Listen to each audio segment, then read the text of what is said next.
My name is Calel.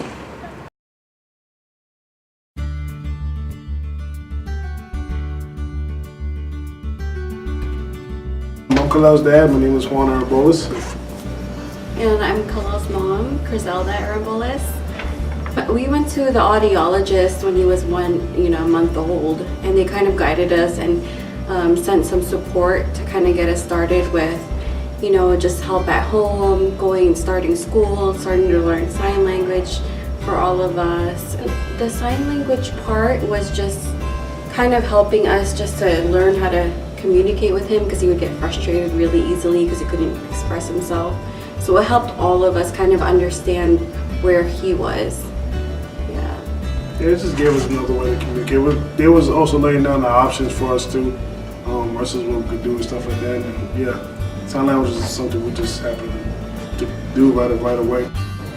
Once he got his cochlear implant, and he was very young, I think he was at 2. Mm-hmm. He'll try to talk to us, and then we'll try to correct him the best way we can, as he will correct us when we did a bad sign and stuff like that. So it kind of worked both ways for us. Yeah.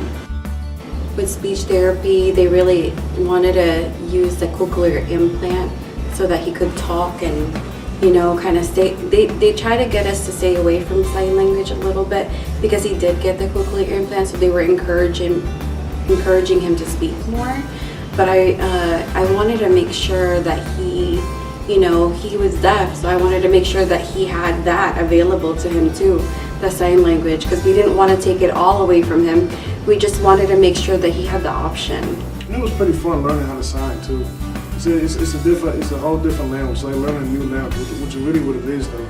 But in our household, we kind of embraced that challenge. Deaf community, we didn't really know a lot about it, but it's always something that I feel like he was born deaf. He should be able to be a part of that too, And we just wanted to give him, like I said, the best. He's always adapted quickly. We never I guess exposed him to oh, you're deaf, it's gonna be harder for you. Yeah. We've always kind of just let him. Yeah. When he was younger, we let him order his own food, however the way he wanted. We never, made him feel like it was wrong or yeah. So like I said, we really embraced it.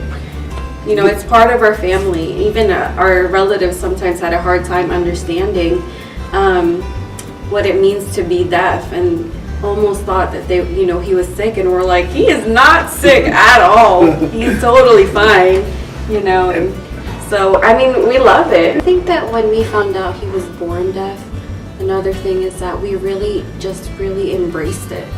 We never thought it was a bad thing or a negative thing. We just thought well, what can we do?